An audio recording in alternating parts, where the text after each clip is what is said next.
So these are the things that no one tells you about natural family planning before you get married. They promise a ton of things in pre-Cana, or if a priest taught you or if an instructor taught you. They promise a lot. Like they promise a lot of happy lovemaking. And I'm still waiting. No, I'm kidding. No, it's very happy. No. They promise it'd be great. Easy and yeah. See, didn't they promise all those things? Okay. I promise a lot of things. See, she's angry with me too now. That's what I wanted. That's what I wanted. Okay, yes. You just weren't ready. No, I wasn't ready for that one to be the first one that you were most passionate about. I love them lovemaking. But they don't tell you. That it won't always be happy. Right. Sometimes it'll be funny. It'll be great. It'll be great.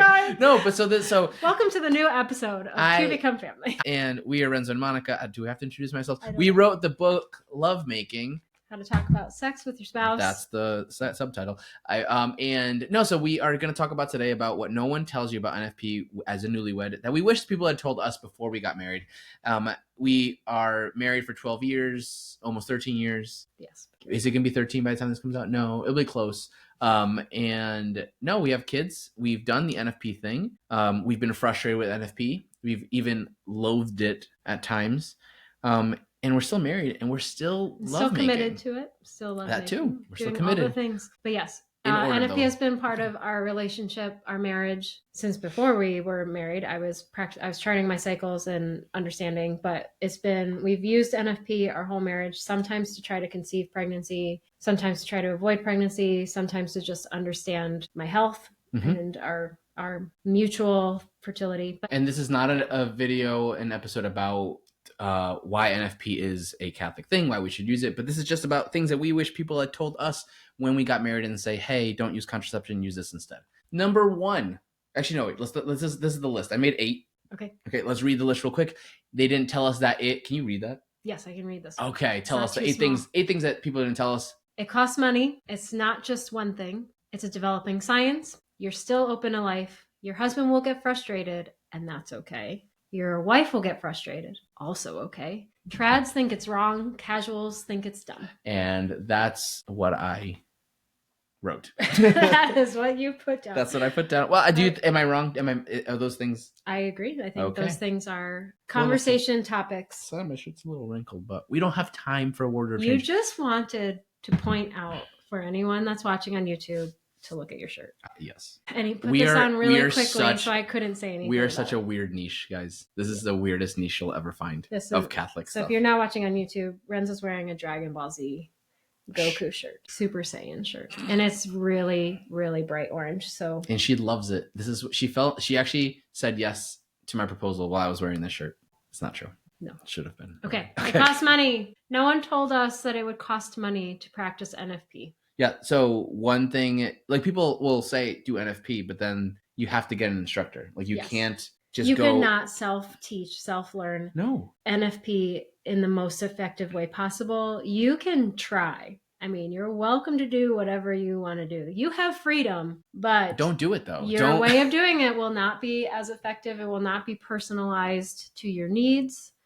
And this is not some sort of like gatekeeping thing. The people who have learned how to teach their NFP method have a heart for this. They have spent so much time. They have spent tons of their own money. So I don't think that they shouldn't charge for their services of educating you because they've already spent a lot of their own money doing it. And it's a wonderful thing that they are sharing.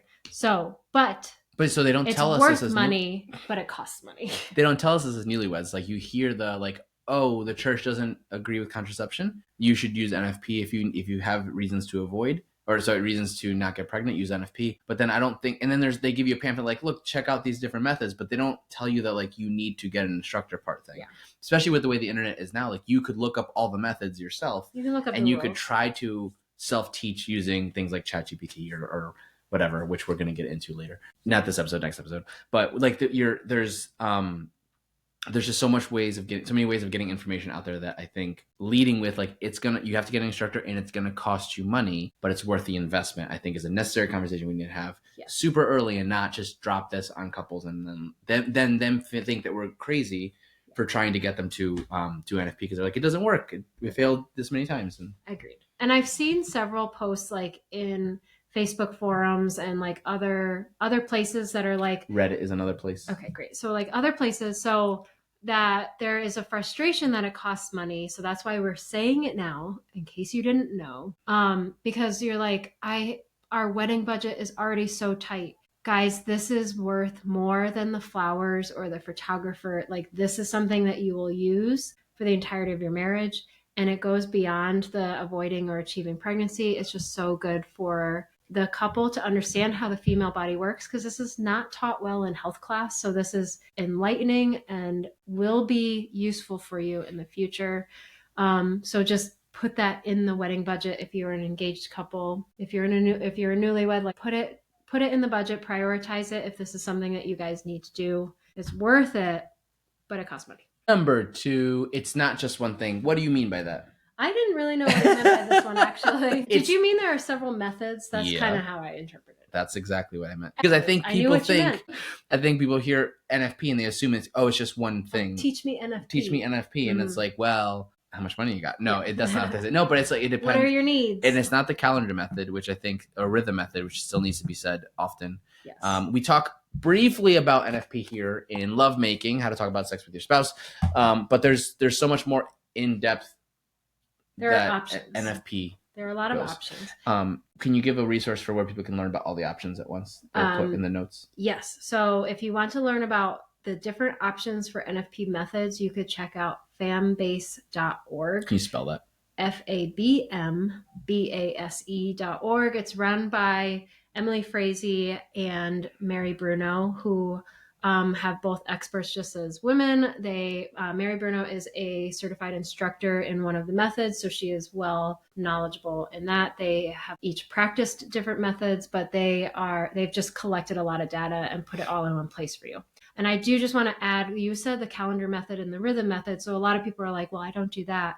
If you are using an app to track your cycles and you think that's NFP, it is not. That is like the modern version of the calendar method, because all of the apps try to use an algorithm to try to predict your next ovulation based on your previous ovulations. And that is inaccurate, because as a woman, like every cycle is different. You cannot predict. You can use the way your body's communicating to know when it's happening. So I guess I just wanted to clarify that. That's there's a modern version. This is why I said it's not just one thing. So I'm happy that I did what I did. Right. Number 3, which I think goes in a little bit into what you were saying, it's a developing science. How so? Yeah, in 2 minutes. Okay, so the more that people are practicing NFP and communicating with instructors, the better the methods are going to get for the individuality and the uniqueness of each woman. So there's kind of like a baseline expectation of how the female body works. So there's different parts of the cycle. The period leading up to ovulation, the actual event of ovulation, after ovulation, before the next period. So all of those different parts of the cycle communicate. There's like biomarkers. Your body is communicating with you in different ways to signify what part of the cycle that you're in, based on, and like your hormones are happening and your body does stuff to show that.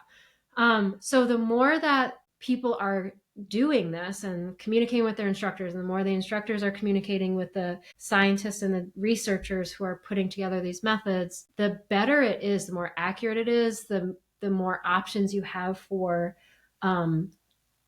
testing these different biomarkers and seeing what they mean. So for example, we use an Aneto monitor now, which uses urine samples in the morning, and it like with a test strip, you dip the test strip in the urine and you put it in the monitor, and it reads my hormone levels based on urine output. And that's new tech. And so NFP is trying to then catch up to that. Like that tech exists. And so now methods are going to align with those readings to help you to avoid pregnancy, achieve pregnancy, just understand your cycle, predict when your next period will happen based on when you actually ovulated, and things like that. So it's continually developing, and there's more and more tools that we can use to be more and more confident in NFP. But also it's a developing science, because more and more people want to be more natural with their bodies. They don't want to put contraception in their bodies. They don't want to hinder the body from doing what it's supposed to do. They want to support it. Maybe if you have hormonal issues or you're irregular, they want it to actually work well, and NFP can help with that. So it's developing, which is really great, but it's also developing, meaning like it could be different than what you had learned 10 years ago. Maybe if you're an older couple, like you learned it when you first got married, and now That's us. We learned it 10 years ago. We did. We first learned it like 15 years ago, and now there's different ways of doing that. And maybe like you didn't need NFP early in your marriage, but now you're getting older and you want to avoid pregnancy and you don't know what to do anymore. It's developing science. Check it out again. And also, if you're having trouble getting pregnant as well. So it's not Yes. just avoiding, but also the achieving. If you're having a hard time achieving, This is very there's helpful. a lot more around NFP now that can be helpful for Yes. that. It was helpful the before, Anito but is super helpful. It's actually like it's branded and used and developed for trying to achieve pregnancy. We're using it on the flip side, but it's actually, that's what it was created for, and it's really, really helpful for that. Number 4. You're still open to life. This is one soapbox you'd like to get on. So can you get on it? This is a box I like to get on. Soapbox. Oh, sorry. Hopped up on my soapbox. How are you still open to life? So some people might argue that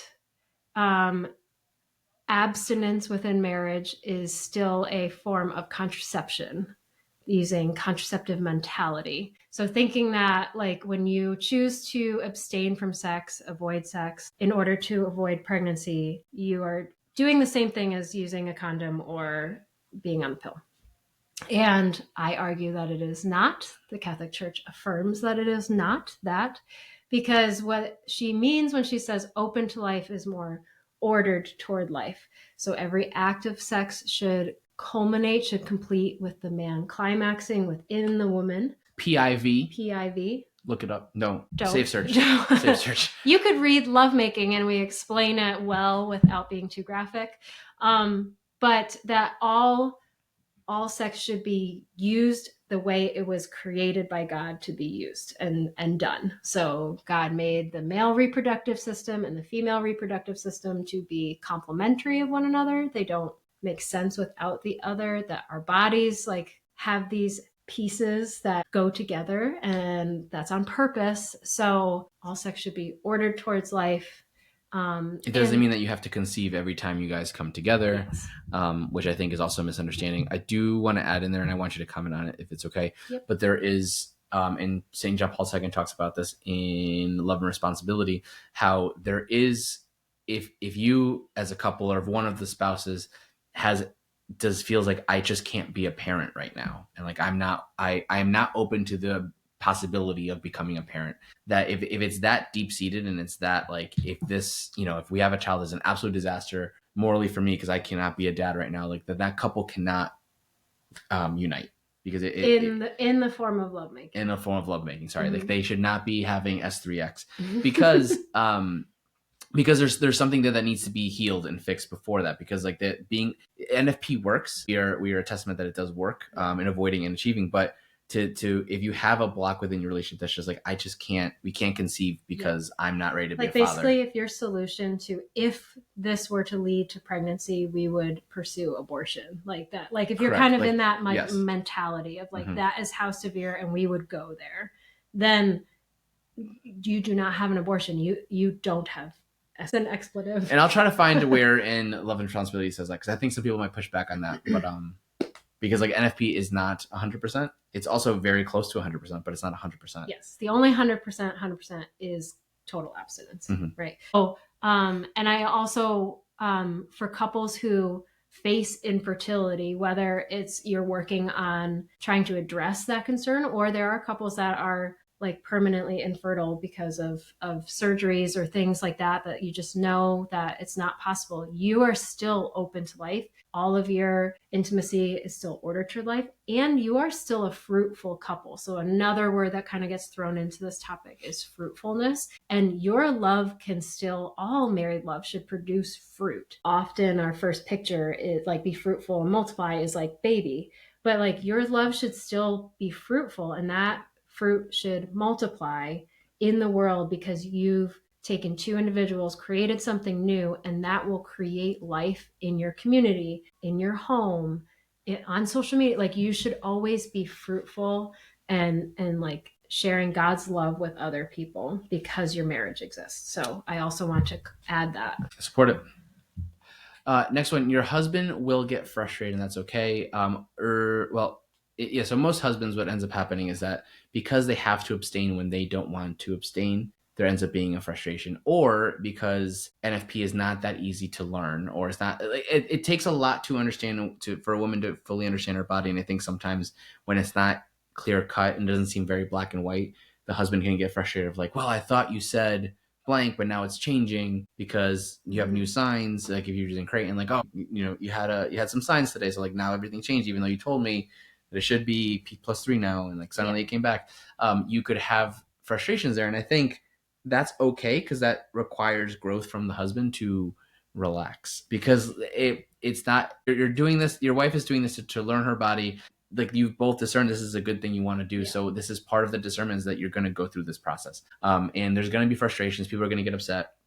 And I think good. And now you have to go through it. Like you have, the only way to heal from that is to really just go through and be in the frustrations together and do the work that this requires. And I think being on the other end of that, I'm happy that we did go through that initially. For sure. And I think I think you said something really important, is that if you are choosing a period of abstinence in your marriage, that is a mutually agreed upon discernment. And it's also because of your mutual potential fertility that you are abstaining. So it's not just because the woman is fertile at this time. It's actually the husband's fault, because you're always fertile, right? So it's this mutualness, and it's this call to like everything is us. Like everything about our life is now us. It's not just me. It's not just you. And so NFP really, really highlights that. So no one told us that there will be times in NFP where it's frustrating for the man. And so two things I wanted to add to yours. It's okay to be frustrated. It's okay to express that you're frustrated. It's not okay to be unkind, and it's not okay to blame.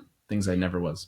But it's okay to be frustrated. And I think then to also like try to figure out like, why is this so frustrating? Like, is it because I'm physically feeling aroused? Okay, so like eventually that wave will pass. Like in this moment, it's really sexually frustrating, but like that feeling will pass. It might be in a few minutes, it might be in a few hours, but you will survive. Or is it like, I'm emotionally frustrated, I feel disconnected, I'm tired of waiting? Like all of these things are uprooting a piece of you that can help you grow individually and as a couple. And I think what we've said to couples at Pre-Cana was that if you don't have the ability to love your spouse and be intimate with your spouse outside of being physically intimate, you run the risk of not being able to love them with complete freedom in the way they deserve to be loved. And then I share a story about how when Monica was on bed rest with our fifth, like there was no lovemaking happening for months and months. And like if that was the only thing I was thinking about, like that would be a problem, because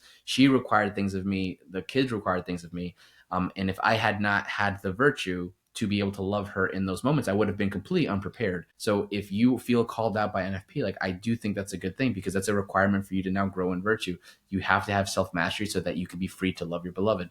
So it's okay that you're being frustrated by NFP. I do think it's a calling to now step up and live out the call as a husband. So similarly, number 6, your wife will get frustrated, and that's okay. Why were you frustrated with NFP? So the first thing that came to my mind in seeing this on the list was that like I have very irregular cycles, and that is so frustrating that like sometimes everything is working the way it would in a textbook, and then there are other times where it's not, and I'm like, I don't understand why. I'm eating, I'm doing what I'm supposed to do, and I'm still like, I can tell you, we went to Rome, we went to Ohio. Well, this is recently, yes. This summer was great. It was great. It was great for travel. It was really great for travel, guys. So it can be very frustrating because I'm like, I'm living in this body that is not doing what I want it to do.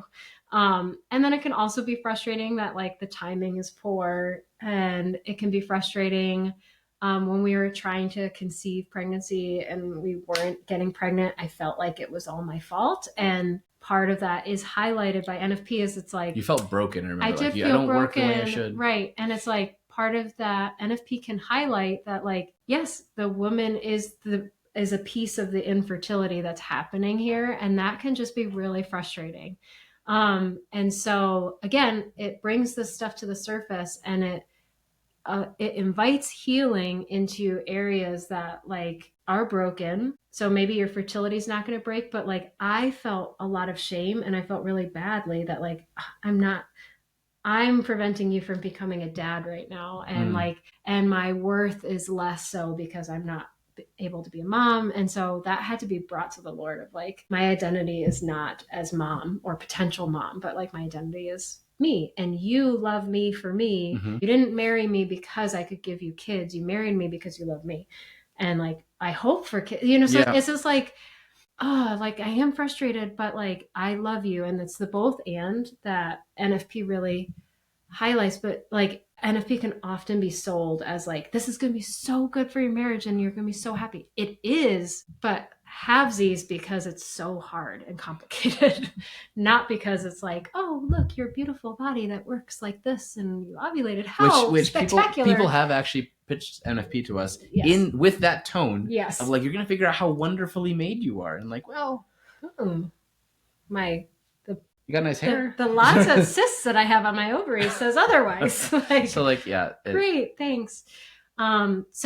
But it's so good. And for women who feel frustrated with their cycles, NFP can also identify places where there could be healing medically and health-wise. And it's allowed for us to address fractures in my cycle with supplements and with the right diet and things like that. Anyway, so it can highlight, but it can be frustrating. So the last two, I think we'll blow through these pretty quickly. I just thought I put this, that trads think it's wrong. I thought it's worth putting up there because that's something that people that want to be faithfully Catholic could be like. We're in an interesting thing in the church right now where like a lot of young Catholic families are leaning more traditional, right? They like traditional liturgies, which I do as well. And so I'm not opposed to that. But if you are a more traditional leaning couple, you're very devout, and you want to learn NFP because it's not against church teaching to learn NFP, and then you meet other more traditionally leaning people and then they suddenly tell you that it's completely wrong, I think it's worth knowing as you're a newlywed of like, hey, these are just circles that you might find that people don't agree with you. Yes. Which is fine. Like they can live out their marriage providentially if that's what they discerned is right for them. Yes. But like I just think it's worth knowing so that people don't suddenly feel like, am I doing things wrong? Should I be throwing all this out the window? Right. And again, can you clarify? You do a really good job of explaining this phrase in a second. So some people who like feel like they have categorized themselves as more traditional leaning, they are like typically pre-Vatican II. So there's certain things that have been explained about NFP and about abstinence in marriage that they don't necessarily believe in because they think it came post certain time. But you have explained development of doctrine. Oh, that's nothing I could do in like a minute. There's no way. Well, then it's because of development of doctrine all right. So that's such a can of worms. Okay, such a can of worms. Now I have to clarify now. Okay. Some people do because that's something that soon to be Dr. John Henry Newman wrote. Like, so one of the things he wrote about an essay on development of doctrine. Some people, though, unfortunately use the idea of development of doctrine to teach heretical things. So that's like, again, so to just say that, oh, we do it because of development of doctrine, like that can also be put with a ton of other things that's completely. They can use that as an excuse. So like it's so. Okay. Yes. Fair. So it would take an entire episode to just talk about that but in short, the church says it's okay. The church says it's okay. Doctrine can develop in like understanding so that it reaffirms what was originally taught but not in a way that develops that it changes the teaching. Yes. Okay. That's what. Yeah. Okay. That's kind of what it meant. But okay. Sorry. Can of worms. But so just so you know, guys, and the last one is that casuals think it's dumb. By casuals, I mean the lukewarm Catholics that will look at you, and when you have people, you would be surprised if you're a newlywed how people have no shame in asking you about your fertility. When are you going to have kids? Like they just, what are your aspirations? Are you done having kids? Like people just ask, and then if you, and I don't know if you ever asked like what contraception you're using, but like I know in the doctors you're asked that all the time, but like if you, but then like in church, a lot of people are like, oh, look, you're faithful, so you're not using, like they assume that you're not. They'll assume you're not, and they'll just look at you like, yeah, you're going to have a lot of them, and it just be ready for that because Not because you have a lot of kids, but just like people are gonna, if they get wind that they don't use contraception, they use NFP, you are suddenly gonna be labeled as like you're gonna have 20 kids and you are a crazy person.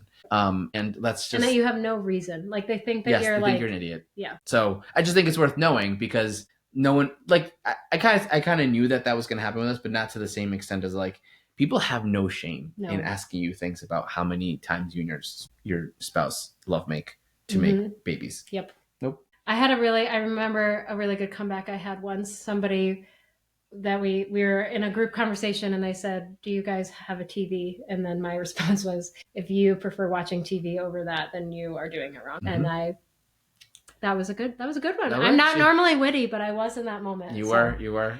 And so, there you go. Yes. So, but those are our 8 things. Did we miss anything that you wish people would have told you when you were a newlywed about NFP, or not a newlywed, like later in life? Like what did we miss that you wish you had heard about NFP? Let us know in the comments, or send us a message somehow via email of a website that I'm sure I'm going to put in the show notes. Like, comment, subscribe if you like the video. If you're listening to us to just audio, leave us a review. Let us know what you think, but make sure there's 5 stars before it, or don't do anything, please. And did I miss anything else? I think so. We wrote a book. Did you know? We wrote a book called Love Making, How to Talk About Sex with Your Spouse. I just slammed that really loud, so you probably didn't hear what I said. And yeah, go ahead and support the book. Buy 1 million of them, because we want people to think that we're authors worthwhile. I'm too honest. The end. See you at the next episode. See you at the next episode. I love that you love